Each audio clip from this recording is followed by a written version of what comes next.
Okay, so this next video is how to play Senorita in a Shawn Mendes Stylee.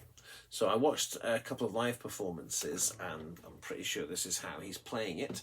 Now we're going to be using the same chords obviously, but we're going to be using different versions of them. And we're also going to be using a different right hand technique, which I'll explain to you. So the chords we're going to use an an A minor, but we're just going to use our first finger across the 5th fret of the B and G strings, and that's it. And then we're going to use the A string as the bass note of the chord, like that. So that's an open A string.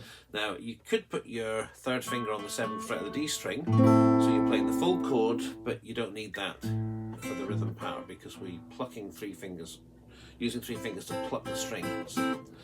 The next chord is, well, it's technically a bar chord, but again, because we're playing the bass string and then plucking 3 strings, you don't need to flatten your finger across here, which would actually make it a bar chord with all the strings ringing out. We're just going to be using, the bass note is the 3rd fret of the A string, C, and then you've got your 3rd finger on the 5th fret of the D string, 1st finger on the 4th fret of the G string, and pinky on the 5th fret of the B string. Now I've sort of some feedback from some of my guitar group that can be a bit of a stretch, the gap from here to here.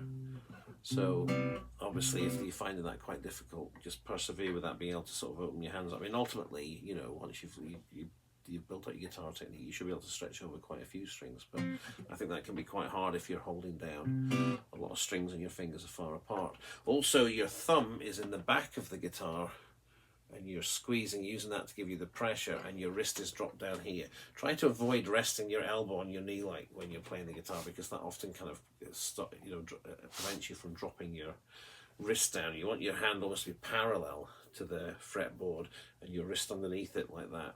So that is a C major 7 chord. Now the next one is an F major 7 chord, but all you have to do is take those 4 notes, that pattern, and slide it all up to the 8th fret. So your 1st finger's on the 8th fret of the A string, your 3rd finger's on the 10th fret of the D string, 1st finger on the 9th fret of the G string, and pinky on the 10th fret of the B string. You just slide it. To do a slide, you just release the pressure, slide up here. You might get that slight squeak, but that's fine. I used to try and avoid that like crazy when I was a beginning guitar, but actually that's just an inevitable part of playing the guitar, especially if you're changing chords quickly, you'll get that squeak. So up to the 8th fret, that's F major 7, so exactly the same shape. So bar chords are quite hard to play. When you're a beginner, they have the benefit of being movable. You don't have to change the shape of your hand to play a different chord. So that's an F major 7. Then you've got an E minor 7. Now this is a full-on bar chord, but if you're plucking, well actually, yeah, well you do, because you're holding down 2 strings with this finger, so your finger needs to be flat. So the idea is that you're holding your 1st finger across the 7th fret, you're not covering the bottom string, which also is an E, so that would work with the chord anyway. And then what you're doing, so 1st finger all the way across the 7th fret, 2nd finger on the 8th fret of the B string, and 3rd finger on the 9th fret of the D string. So your finger's responsible, this 1st finger is responsible for keeping this note here of your group. So you're holding down, you definitely are holding down more than 1 string with that finger, so you need to squeeze quite hard. So I've sort of adjusted so if I'm playing a bar chord like that, I'll move my thumb slightly off to the side, not to the side, like point it slightly in that direction, and then you have to squeeze quite hard to give you the strength so that your finger holds down all the strings.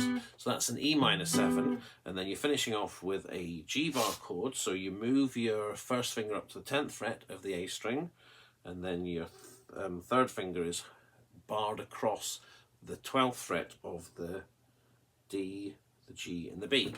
And you're kind of flattening that finger out, so you need to basically have that finger flattened from the tip to the 1st knuckle to cover those 3 strings. But this finger's effectively only holding down this string, so it doesn't make it too difficult. And what you'll find also is when you're playing bar chords up high, because the frets are close together, it's not such a stretch. But that might feel quite weird at first, that chord, because you're using like a finger to hold down 3 strings. Now the rhythm for the song is slightly more syncopated than the first video. So there's more of the bass note.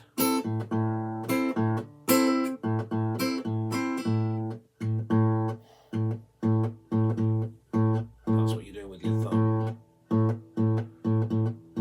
And then to play the other 3 notes, you're going to be using your fingers. You've got your fingers grouped together, so your first finger, your second finger, your third finger, and you're hooking your fingers actually under the strings. I don't know if you can see that. It's quite hard to get an angle on this. Your fingers, so these parts of your fingers are under the string. Oh, this is my finger. These parts of your fingers are under the string, and you're pulling it towards you. So you're actually, there is a movement. Obviously, that's a slightly exaggerated movement, but you have to get your fingers underneath the strings and then pull them off at the same time. So that's why you're using your fingers rather than the plectrum. I mean, you probably could play this with a plectrum, but it might be a little bit, you know. In fact, it would be a lot more difficult, I think, ultimately. And it doesn't give you the same kind of sound of that, those 3 together. So you can hear those 3 strings being played exactly at the same time. And then you've got that slightly metallic, almost like a slap, because you're giving the strings a pull. It's not a million miles away from how you play slap bass. You hit with your thumb and you pull with your finger. But this time you're using 3, and you're not going to be pulling quite as hard. And you're not actually slapping with your thumb. You're playing so you've got your thumb horizontal beside the string, and you're just kind of pulling down with the side of your thumb. So A minor, C major 7th, F major 7th, but just slide that shape from the 3rd fret to the 8th fret, E minor 7th on the 7th fret, and then a bar chord to the G. Now, you can see, here I did actually alter the rhythm slightly there, and you don't have to, you know, like robotically repeat the same rhythm all the time, but it's certainly that sort of Latin style. Also, just to say, you're not letting the strings ring out, so it doesn't sound like this. So what I think I'm doing, and I had to sort of stop because I started raking this video and realised I didn't know, so how do we think about it? I think I'm stopping the sounds by just basically resting my fingers back on here. So I'm pulling them and then immediately putting them back on and rest them on the string. You can also release the pressure with your left hand, but I don't think that's what I'm doing. I think I'm just sort of pulling with my fingers and then bringing them back onto the strings to stop them from ringing out. So it's definitely syncopated. They're kind of quite staccato, short notes. But this rhythm, even though it's slightly different from the previous rhythm, does work with my backing track. So I'll let you hear what that sounds like.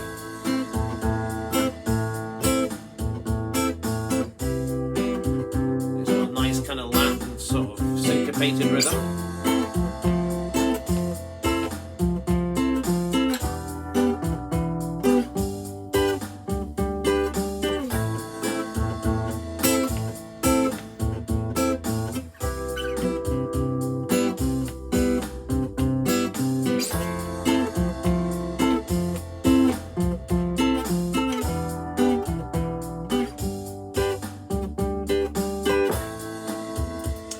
So that is Senorita in a Shawn Mendes Stylee. Now the next video I'm going to make is just a short one showing you the little musical, the melody that's played. I don't know if it's played on the guitar, but something that's played at various points in the song.